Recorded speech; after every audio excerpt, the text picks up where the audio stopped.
What's up folks, Mike here at Watches. Welcome to the video, and this is the second video in the series of a beginner's guide to watch repair.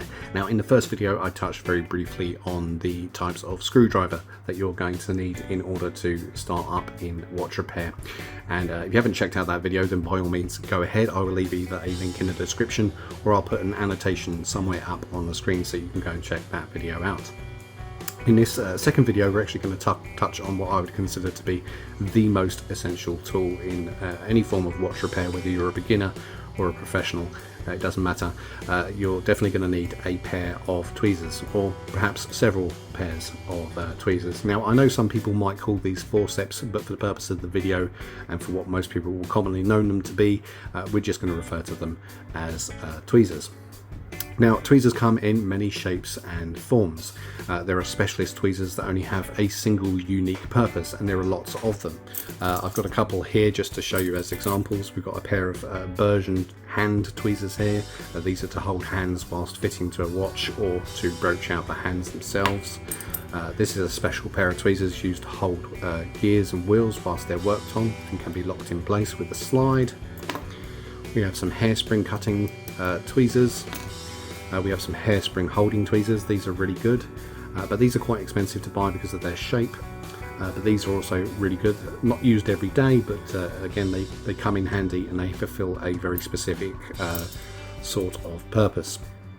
But for everyday kind of use, about 90% of the time, whether you're a beginner or a professional, most of the tweezers that you're going to be using will be something similar to these ones that I have here. Now before we go into each and every tweezer, we're going to go over the subject of what a tweezer is made from, because I think that's kind of an important subject to touch on.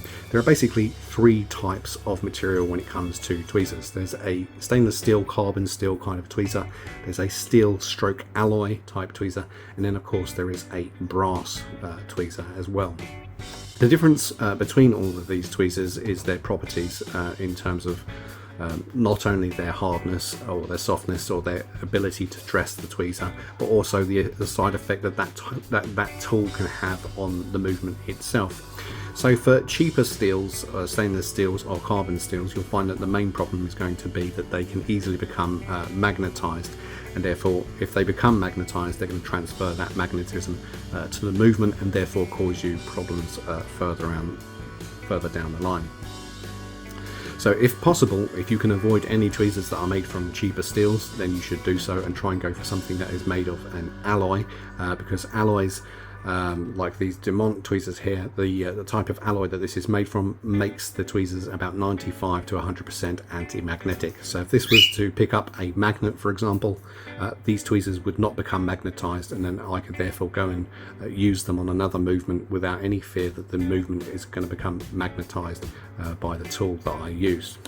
So stainless steel plain tweezers or non-anti-magnetic tweezers are pretty much a no-go. You can buy them, you can use them, but just be aware that they can become magnetized. So the next step up in material is of course a steel stroke alloy. Dumont make a lot of tweezers that are made from their own special blend of steels and alloys, and I would highly recommend them. If you can afford to go with Dumont, I would highly recommend that you do so. They are superb tweezers. They're not only made from the best materials, they also have just a right amount of tension in their opening and closing when compared to cheaper tweezers, which have a tendency to be extremely stiff, and they will last you a very long time. The alloys are truly superb. So if you can afford a Dumont pair of tweezers, then by all means go with that. The last material that tweezers are generally made from is of course brass. Now brass is a superb material. Again, these are made by Dumont, but you don't actually have to go with Dumont when it comes to brass tweezers for the reasons that I will explain. Brass is a superb metal because it can be used in tools. It's hard enough for tool use, but it's also soft enough not to cause any damaging effects to the parts that it touches. So for example, if you have a very nice movement that has well finished plates like perlage or Geneva stripes, you don't want to scratch or cause any marks or damage to it, so you would use a pair of brass tweezers. And the beauty of brass is not only does it not mark the movements, it doesn't become magnetized, It's really easy to dress them. You can form them into a shape that you like, and those are all the plus sides. The only downside to brass tweezers is, of course, because they're so soft, as you use them more and more, the tips do wear out, and they do require dressing far more often than, for example, some of the alloy pairs. And lastly, but not least, there might be some of you out there that are looking to do a quartz watch or quartz movement repairs. So I would also factor in to try and get yourself a pair of epoxy coated tweezers. Again, these are a pair of Demont. These are my daily use Demont epoxy coated tweezers, and these are electrostatic safety tweezers, which means that I'm not going to pass any static shock towards quartz movement that I'm working on. So I would highly recommend a pair of epoxy tweezers. If you do work on quartz watches as well, not only a pair of this type, but you would also need, if I can find them, if you can find a pair that are like this, which are fully epoxy coated, these will also be great as well. Because they're fully epoxy coated, it allows you to pick up batteries with the tweezers without shorting them out. So these would also be a recommended find. So all of the tweezers that I mentioned, I will leave links down in the description below to the kind of recommendations that I have when it comes to the types of tweezers.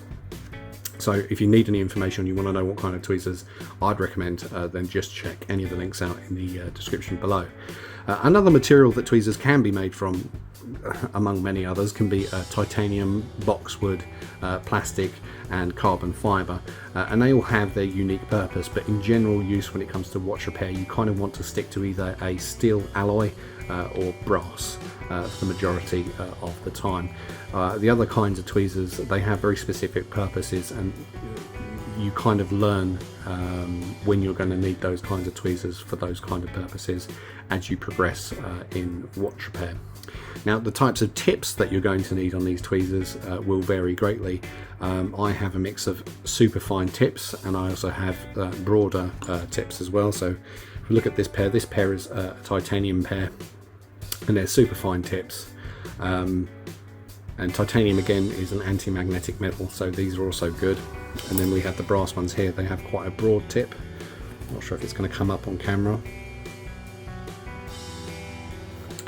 So you'll want a couple of pairs of steel and at least one pair of brass and one pair of epoxy. So overall you probably need 3 or 4 pairs of tweezers, and that will cover most of your bases for about 90% of the work that you're ever going to come across. The tips can be fine to stub nose, it really doesn't matter. You'll get used to the feel of the various different types of tweezer that you handle.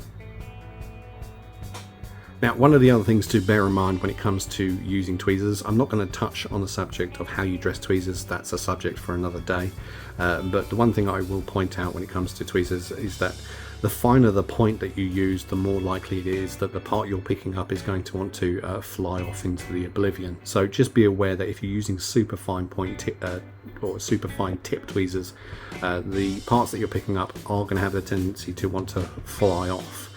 Part of that is because of the way that the tweezers are dressed. If they're not correctly dressed, or the inside of the tips are shiny, then that's going to create a slippery surface, magnified by the small surface area at which it's picking up the part. Then that's going to send something flying. So if you're picking up something that you don't want to fly off into the distance, what you really want to use is tips that have been manipulated to be much broader at the tip with a larger surface area. So that's a little pro tip for you. Anyone out there who that's probably already started in watch repair has already found to their peril a lot of parts have pinged off into the distance, never to be found again, and there's a good reason for that, but that's a subject for a completely different video. So I know I've waffled on pretty much long enough, so the long and short of it is basically get yourself a couple of good decent pairs of steel alloy tweezers.